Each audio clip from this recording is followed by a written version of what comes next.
제가 등산을 참 좋아하는데요. 봄철 등산에 백미가 있습니다.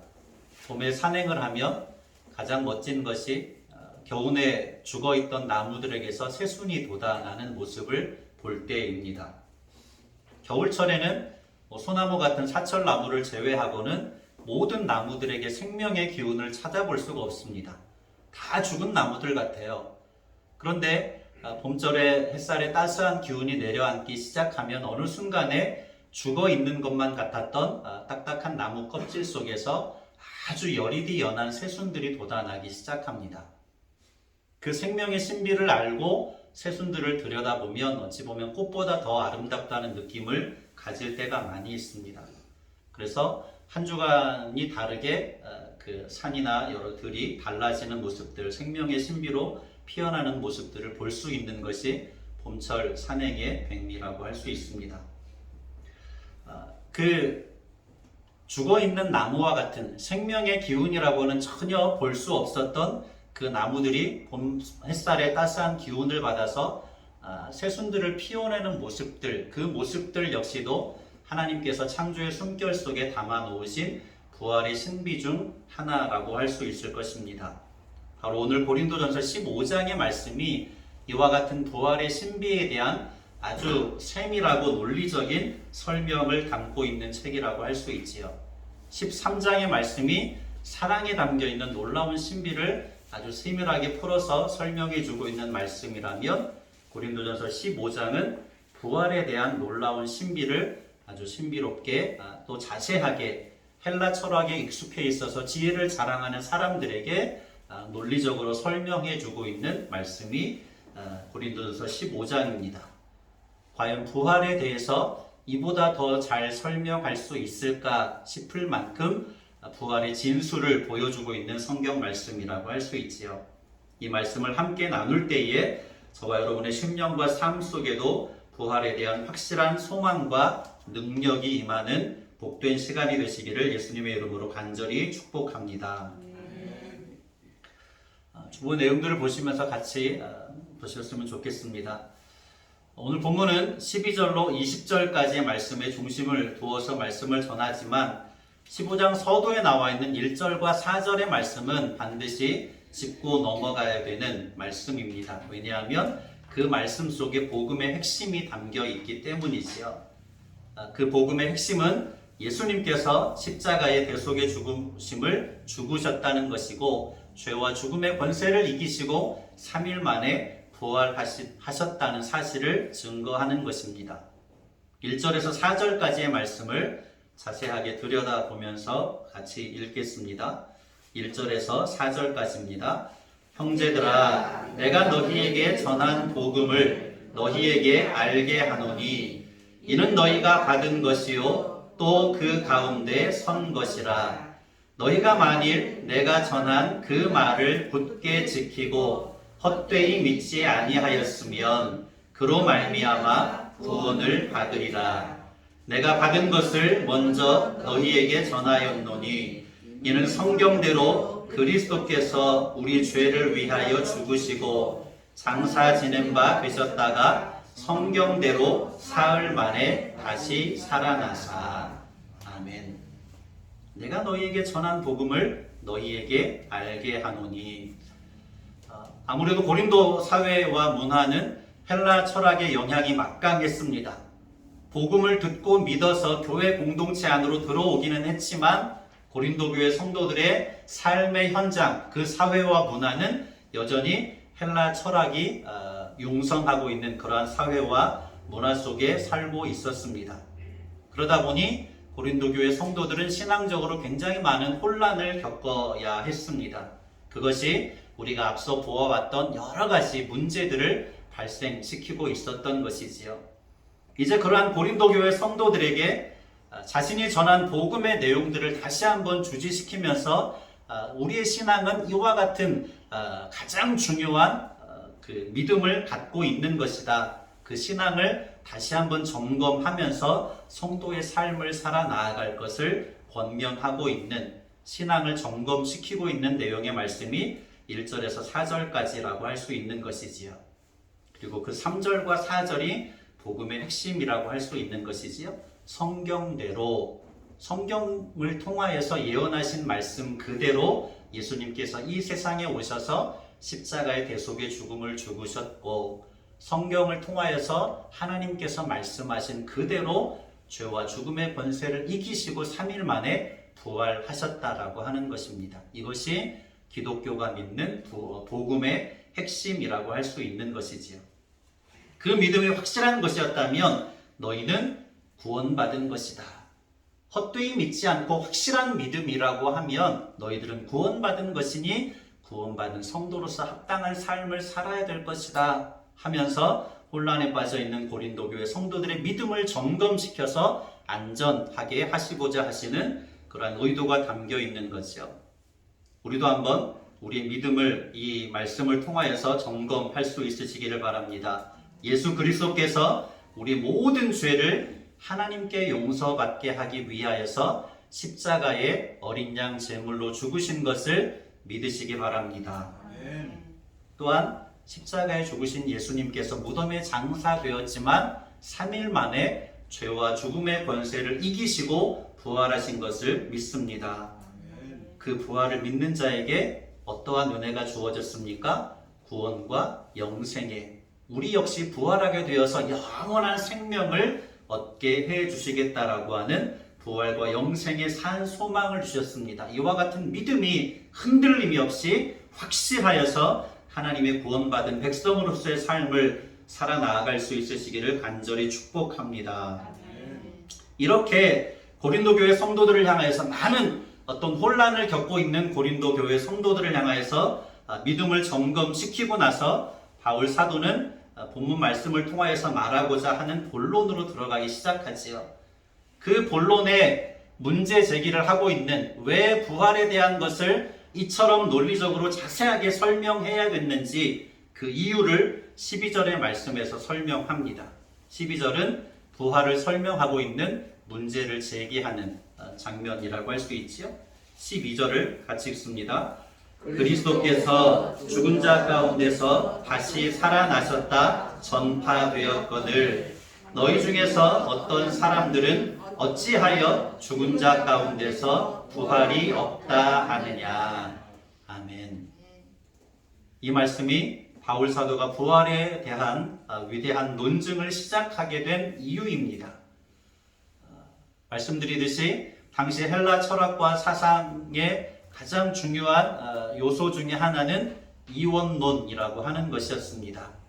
무슨 이야기냐면 육의 세계는 그림자이고 영의 세계가 진짜다라고 하는 것이지요. 육의 세계는 무조건 악하고 영의 세계는 무조건 선하다라는 생각이 이원론에 담겨져 있습니다. 세상에 보여지는 모든 것들은 진짜가 아니고 그림자일 뿐이고 영의 세계만 진짜라고 하는 것이 이원론에 담겨져 있는 사상입니다.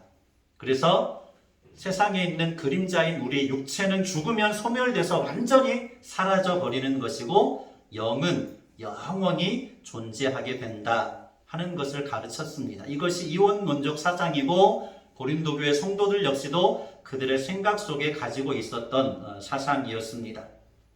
그런데 이것은 기독교 신앙의 부활과 정면으로 배치되지요. 이런 이유들 때문에 고린도 교회 성도들은 많은 혼란을 겪게 되었다라고 하는 것이죠. 분명히 고린도 교회 성도들은 무엇은 받아들였습니까? 예수님께서 죄와 죽음의 권세를 이기시고 부활하셨다는 사실을 사도 바울에게 듣고 그것은 받아들였습니다. 그런데 그 신앙에는 무언가 굉장히 오류가 있었어요. 그 오류를 스스로는 깨닫지 못했지만 사도 바울은 분명하게 깨닫고 있었습니다. 그것이 12절 중후반절에 나와 있는 내용이지요. 무엇이라고 이야기합니까? 너희 중에 어떤 사람들은 어찌하여 죽은 자 가운데서 부활이 없다 하느냐. 너희 중에 어떤 사람들은 어찌하여 죽은 자 가운데서 부활이 없다 하느냐. 이 말의 뜻이 무엇일까요? 예수님의 부활은 믿고 받아들였습니다. 그런데 그것은 예수님이기 때문에 가능한 것이었고 일반 사람들은 죽으면 부활할 수 없다고 판단한 것입니다. 무엇 때문에? 헬라 철학의 사고에 익숙해져 있었기 때문에. 이원론적인 사고가 그들의 생각 속에 가득 차 있었기 때문에 육체는 소멸되어 버리기 때문에 육체로서 몸으로서의 부활은 인정할 수가 없었던 것이지요. 예수님은 특별한 케이스라고 생각한 것이고 일반적인 사람들의 몸의 부활은 부정한 것입니다. 그것이 사도 바울이 지적하고 있는 너희 중에 어떤 사람들은 어찌하여 죽은 자 가운데서 부활이 없다 하느냐. 이러한 고린도 교회 성도들의 생각에 대하여서 반론을 펼치고 있는 장면이 고린도전서 15장 전체의 내용이라고 할 수 있는 것이지요. 13절을 읽어볼까요? 13절. 이제 반론이 시작되는 겁니다. 12절의 문제 제기에 대한 반론이 시작되는 것이죠. 만일 죽은 자의 부활이 없으면 그리스도도 다시 살아나지 못하셨으리라. 아멘. 가장 첫 번째로 이야기하는 거죠. 분명히 그들이 복음을 들을 때 무엇을 들었습니까? 예수님께서 십자가에 죽으셨다가 3일 만에 부활하셨다는 사실을 들었습니다. 그것에 대해서 부정하지 않았는데 무엇을 부정했어요? 몸의 부활을 부정했습니다. 그러면 몸의 부활을 부정하는 것은 결과적으로 무엇까지도 부정하는 결과를 낳습니까? 예수님의 부활까지도 부정하는 결과를 낳는다는 사실을 이야기하는 것이지요. 13절을 다시 보면 만일 죽은 자의 부활이 없으면 누구도 그리스도도 어떻게 하지 못하였으리라 다시 살아나지 못하였으리라. 그리고 그것을 몇 절에도 다시 한번 반복해서 이야기합니까? 16절에도 다시 한번 반복해서 이야기하죠. 16절도 볼까요? 만일 죽은 자가 다시 살아나는 일이 없으면 그리스도도 다시 살아나는 일이 없었을 터이요. 아멘. 만일 죽은 자가 다시 살아나는 일이 없으면 그리스도도 다시 살아나는 일이 없었을 터이요 라고 이야기합니다. 그리고 이렇게 죽은 자의 부활이 없다면 첫째로 사도 바울이 전한 복음 전파가 어떤 것이라고 이야기합니까? 헛된 것이라고 이야기합니다. 무엇도 헛되다고 이야기합니까? 그 바울이 전한 복음의 말씀을 듣고 믿게 된 믿음도 헛된 것이라고 이야기하죠. 그리고 사도 바울이 전한 복음의 모든 내용들은 어떻게 됩니까? 거짓말이 되고 만다라고 하는 것을 이야기하지요. 그러나 다시 말하는 것은 만일 죽은 자가 다시 살아나는 일이 없으면 하나님께서도 그리스도를 다시 살리지 않으셨을 것이다. 그리고 나서 15절 중후반절에 굉장히 중요한 이야기를 하는데 그 헬라 철학과 사상에 빠져서 복음에 대해서 오해하고 있는 고린도 교회 성도들에 대한 냉철한 지적을 15절 후반절에서 이야기합니다. 만일 죽은 자가 그 부분부터 읽어볼까요? 15절 만일 죽은 자가 다시 살아나는 일이 없으면 하나님이 그리스도를 다시 살리지 아니하셨으리라. 아멘. 계속 지적하지요. 고린도 교회 성도들이 무엇을 믿지 않았어요? 죽은 자의 부활을 믿지 않았습니다. 그런데 복음을 통해서 들은 예수 그리스도의 부활은 받아들였어요. 그것은 모순이라는 이야기지요. 죽은 자의 부활을 믿지 않는다면 하나님께서 그리스도도 다시 살리지 않았을 것이다. 그리스도도 부활하지 못하였을 것이다. 너희가 그리스도의 부활을 믿는다면 죽은 자의 부활도 믿어야 하는 것이다. 이것을 가르치고 있습니다. 여기서 먼저 사도 바울이 중요하게 가르치고자 하는 교훈을 깨달을 수 있는데 그 교훈은 지금 고린도 교회 성도들 중에 예수님의 부활을 믿지 않는 것이 아니라 몸의 부활을 믿지 않는 것을 이야기하면서 그리스도인의 부활은 몸의 부활이라고 하는 사실을 고린도 교회 성도들에게 명백하게 가르치고 있는 것입니다. 그저 육신은 소멸되어 버리고 영적으로 부활해서 그 영이 영원히 살 것이라고 생각하는 오류를 지적하면서 기독교의 부활은 몸의 부활이다. 신령한 몸으로의 부활이다. 그것이 기독교 신앙의 핵심이다. 그것을 이야기하는데 42절에서 44절까지 그 내용을 가서 볼까요? 42절에서 44절에서 구체적으로 우리가 영적으로 부활하는 것이 아니라 육의 몸이 신령한 몸으로 부활하게 된다는 것을 아주 자세하게 설명을 해줍니다. 이 사도 바울의 글을 읽으면 그 당시 철학적인 사상과 사고에 익숙해져 있고 빠져 있는 성도들에게 복음을 어떻게 더 자세하게 설명할 수 있을까? 여기에 대한 굉장히 많은 고민을 하면서 복음에 대한 그 전함을 하고 있다는 사실을 발견할 수 있는데, 이 장면에서도 그것을 깨달을 수 있습니다. 42절에서 44절입니다. 죽은 자의 부활도 그와 같으니 썩을 것으로 심고 썩지 아니할 것으로 다시 살아나며, 욕된 것으로 심고 영광스러운 것으로 다시 살아나며, 약한 것으로 심고 강한 것으로 다시 살아나며, 육의 몸으로 심고 신령한 몸으로 다시 살아나나니, 육의 몸이 있은즉 영의 몸도 있느니라. 아멘. 썩을 것으로 심고 썩지 아니할 것으로 다시 살아납니다. 썩을 것은 무엇입니까? 육신인 거죠. 육신이 썩을 것으로 심어져서 썩지 아니할 신령한 것으로 다시 산다는 것이죠. 욕된 것으로 심고 영광스러운 것으로 다시 살아나고, 약한 것으로 심고 강한 것으로 다시 살아나고, 44절에 결정적인 이야기를 하죠. 육의 몸으로 심고 신령한 몸으로 다시 살아나나니 말씀합니다. 우리 육의 몸이 신령한 몸으로 부활하게 될 것을 가르치고 있는 거죠.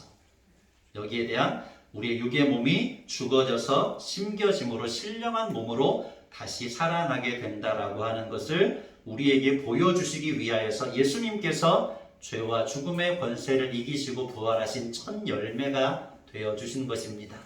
이와 같은 부활 신앙이 저와 여러분의 심령과 삶 속에 충만하시기를 다시 한번 축복합니다. 두 번째 단락을 보면 또 한 가지 중요한 논증을 17절에서 합니다. 굉장히 중요한 논증인데요. 17절 시작. 그리스도께서 다시 살아나신 일이 없으면 너희 믿음도 헛되고 너희가 여전히 죄 가운데 있을 것이요. 아멘. 예수님의 십자가 죽으심의 핵심은 무엇을 해결하기 위해서입니까? 죄의 문제를 해결하시기 위해서입니다. 그 죄의 문제를 해결하시기 위하여서는 필연적으로 어떠한 역사가 동반되어야 합니까? 부활의 역사가 동반되어야 합니다. 예수님이 부활하지 않으면, 죄와 죽음의 권세를 이기시고 부활하지 않으면 어떤 문제가 해결되지 않아요? 죄의 문제가 해결되지 않고 여전히 죄가 너희 가운데 있을 것이다 라고 이야기하죠. 죄의 문제가 해결되지 않으면 구원의 역사는 결코 이루어질 수 없습니다.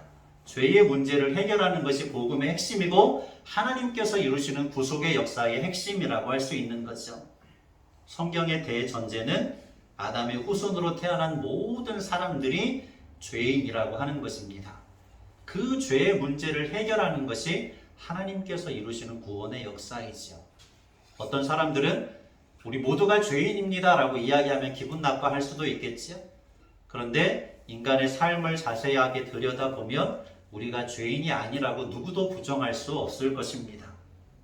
제가 목회자 코너에 그 이야기 썼습니다만, 인간이라는 종은 멸종하기 위해서 환장한 종이라고 이렇게 어느 교수님이 이야기하는 것을 들었습니다.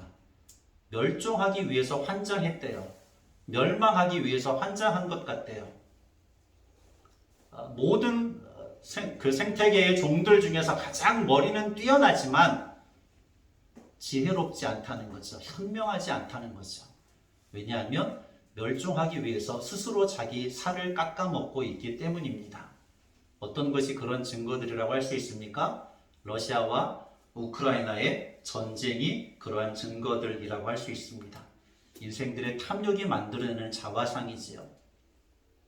강원도 쪽에 큰 산불이 났습니다. 근데 그 산불이 난 원인을 보니 어떤 원인이었습니까?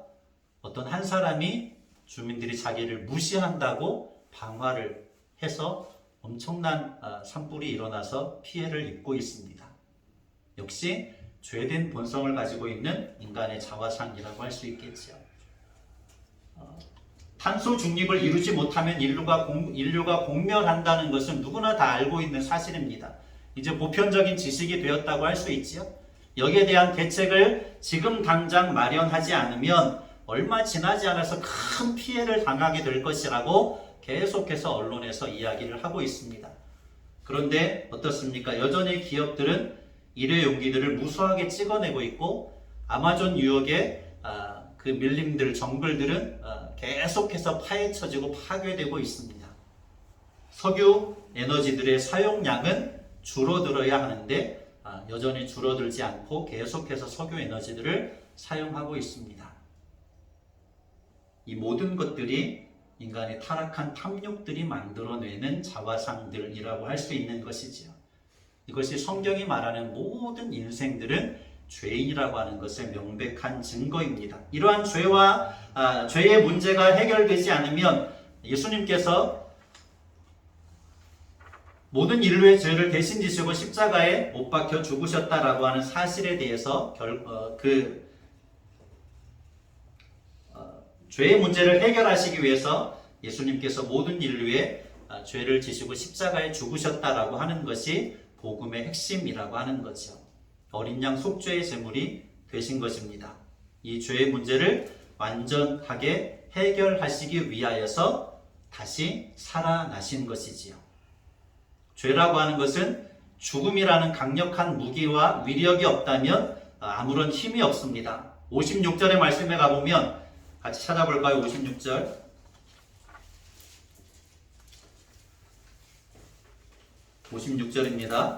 사망이 쏘는 것은 죄요, 죄의 권능은 율법이라. 아멘.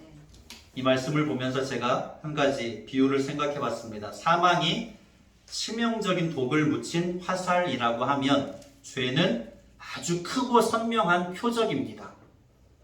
그래서 사망의 화살은 죄가 있는 자에게만 가서 꽂히는 거죠.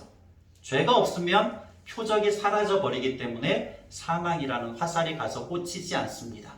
예수님께서 십자가의 대속의 죽음을 죽으시고 죄와 죽음의 권세를 이기시고 부활하셨다는 사실을 믿으면 하나님께서 죄인을 의인이라고 인정해 주십니다. 우리에게 있었던 죄에 대한 표적이 독화살을 묻힌 사망이라는 화살이 우리에게 와서 꽂혀서 우리가 죽게 될 것인데 표적이 사라져 버렸기 때문에 사망의 화살이 우리를 해할 수 없게 되는 것이지요. 그것을 56절에 사망이 쏘는 것은 죄요, 죄의 권능은 율법이라 라고 하는 말씀 속에 담겨져 있는 뜻입니다. 율법은 죄를 드러나게 하지요. 그 죄는 크고 선명한 표적입니다. 사망은 독을 묻힌, 치명적인 독을 묻힌 화살이지요. 그 화살은 죄에 대한 표적을 향하여서 끊임없이 날아와서 꽂히게 되고 죽음을 피할 수 없는 것인데, 예수님께서 십자가의 대속의 죽음을 죽으시고 부활하심으로 말미암아 죄의 문제가 해결되어서 더 이상 사망의 화살이 우리에게 날아오지 않게 되었다라고 하는 것입니다. 그리고 예수님의 부활은 교회와 성도의 부활을 위한 첫 열매가 되신다라고 하는 것입니다. 그리고 나서 두 가지 논증을 사도 바울이 이어서 하는데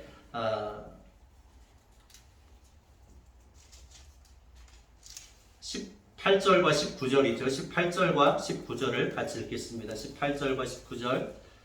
또한 그리스도 안에서 잠자는 자도 망하였으리니 만일 그리스도 안에서 우리가 바라는 것이 다만 이 세상의 삶뿐이면 모든 사람 가운데 우리가 더욱 불쌍한 자이리라. 아멘.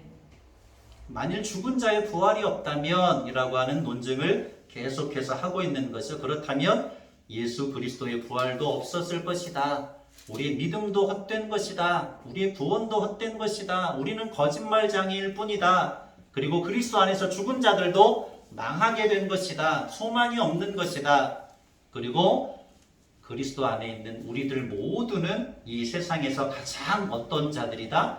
불쌍한 자들이다 라고 이야기하고 있습니다. 가장 불쌍한 자들이다. 공감이 되지요?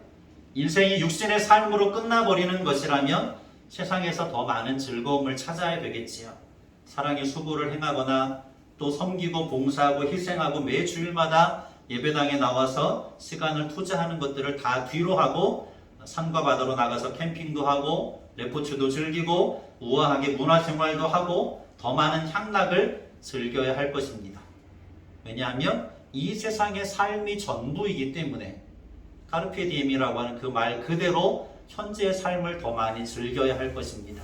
왜냐하면 내세가 없기 때문에, 현재로 끝나버리기 때문에. 그러나 성도의 삶에는 현재가 전부가 아니라 현재의 육신의 삶은 잠깐에 불과하지만 영원이라고 하는 신령한 몸으로 부활해서 하나님과 함께 영원히 사는 새하늘과 새 땅에 대한 분명한 소망이 있고, 그것을 이루시기 위하여서 예수님께서 대속의 죽음을 죽으시고 부활하신 것을 믿습니다. 20절 말씀을 같이 읽을까요? 20절에 이제 그 이야기를 하고 있지요. 만일 죽은 자의 부활이 없다면 모든 것이 헛되다라고 하는 것을 이야기하고 나서, 그러나 그렇지 않다 반증을 하는 거죠. 20절 시작. 그러나 이제 그리스도께서 죽은 자 가운데서 다시 살아나사 잠자는 자들의 첫 열매가 되셨도다. 아멘. 그래서 가장 중요한 단어는 첫 열매가 되셨다라고 하는 단어입니다. 첫 열매. 첫 열매는 제사를 드릴 때에 모든 전체를 대신하여서 첫 번째로 드리는 제물입니다. 그 첫 열매는 그 이후에 수확하게 될 모든 열매들을 대표하는 것이라고 할 수 있죠. 첫 열매를 통하여서 더 많은 열매를 볼 수 있는 것입니다.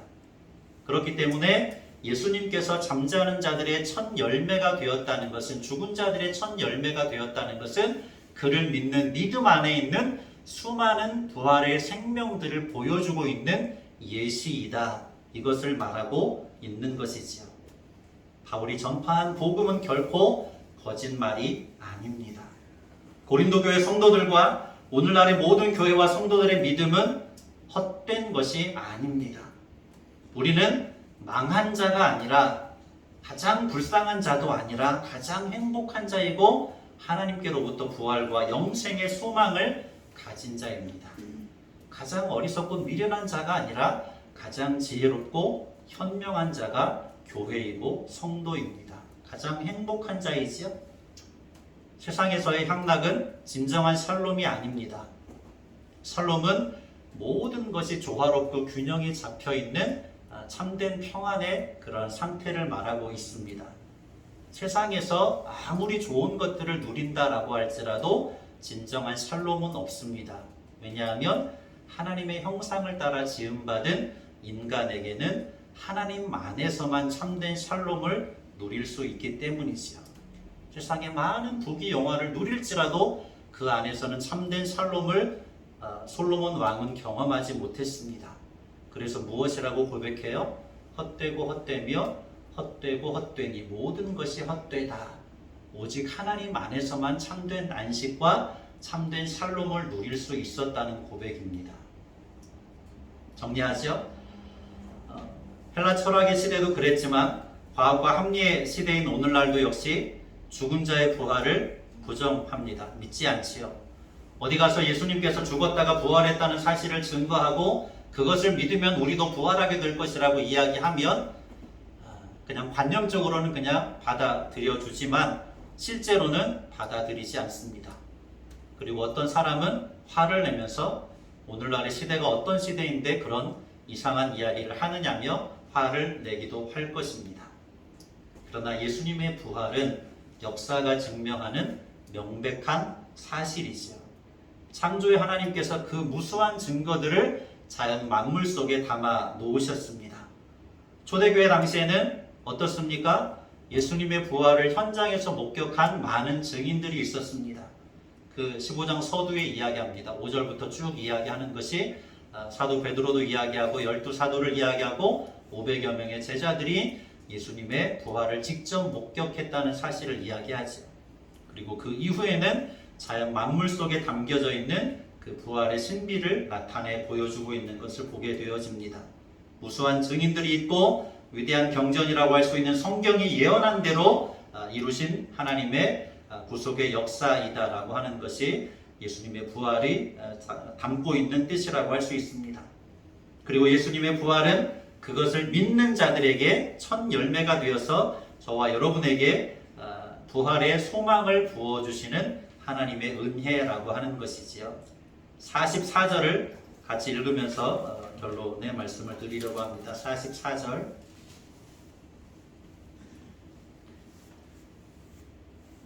44절입니다. 육의 몸으로 심고 신령한 몸으로 다시 살아나나니 육의 몸이 있은즉 또 영의 몸도 있느니라. 아멘. 육의 몸으로 심고 신령한 몸으로 우리는 다시 살아나게 될 것입니다. 아직도 부활의 능력과 역사가 믿어지지 않는다면 고린도전서 15장의 말씀을 더 깊이 묵상하면서 읽어보십시오. 하나님께서 이루시는 구원의 역사, 부활의 역사를 반드시 깨닫고 믿게 되어질 줄로 믿습니다. 저와 여러분이 부활의 능력과 신비를 온전히 깨달아서 기독교의 가장 큰 능력이라고 할 수 있는 부활의 능력과 은혜가 저와 여러분의 신앙의 삶 속에 충만하시기를 예수님의 이름으로 간절히 축복합니다.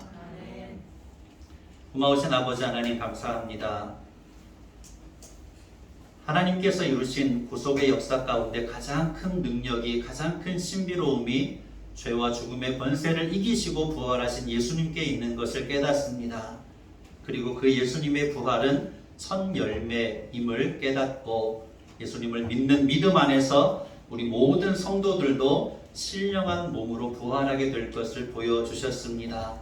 그 놀라운 사랑과 은혜를 진실로 감사드리며 부활의 능력과 신비가 우리 안에 온 심령으로 깨달아지고 믿어지고 삶의 능력으로 열매 맺혀지게 하여 주시옵소서. 간절한 마음으로 축복하며 예수님의 이름으로 기도드립니다.